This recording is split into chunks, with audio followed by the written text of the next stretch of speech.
একই কথা বলে গেছেন। যদিও এখন পর্যন্ত 10:32 হয়তো বা নির্ধারিত সময় পরে ফাঁসির মঞ্চ থেকে তাদের। দর্শক, প্রথমেই আপনারা কিছু দৃশ্য দেখছেন যেখানে হাউমাউ করে কান্নাকাটি করছে এবং এটা ফাঁসির যে কাণ্ড এবং ফাঁসির যে নির্দেশনা এবং ফাঁসি হয়ে গেছে এমন চিত্র ধরে।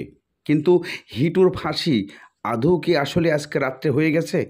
এমন প্রশ্নে অনেকেই অনেকভাবে জানছেন এবং মিডিয়ায় অনেক ভিডিও মেক করা হচ্ছে।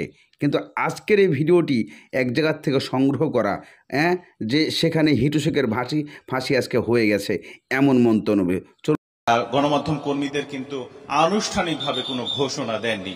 তবে যেটা বলছিলাম যে ফাঁসির মঞ্চে নিয়ে যাওয়া বরাবরই বলে যাচ্ছে এবং দাবি করেছেন যে তিনি এই মামলার সাথে কোনোভাবে সংশ্লিষ্ট নন।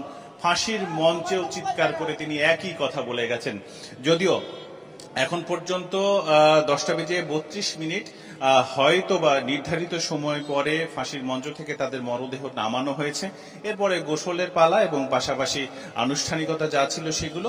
তারপরে দুটো মাইক্রোবাস ভিতরে রয়েছে অ্যাম্বুলেন্স, সেগুলোতে করে তাদের মরদেহ পাঠানো হবে তাদের স্বজনদের।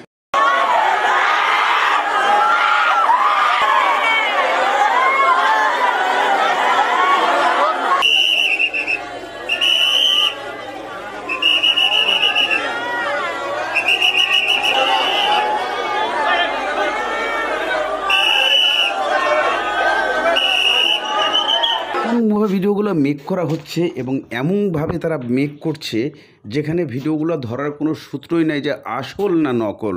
আসলে কি হিটু শেখের ফাঁসি হয়েছে এমন কোনো সত্যতা খুঁজে বের করা যায় নাই। এইরকম ভিডিও মেক করে আসলে প্রমাণ করতে চাচ্ছেন হিটু শেখের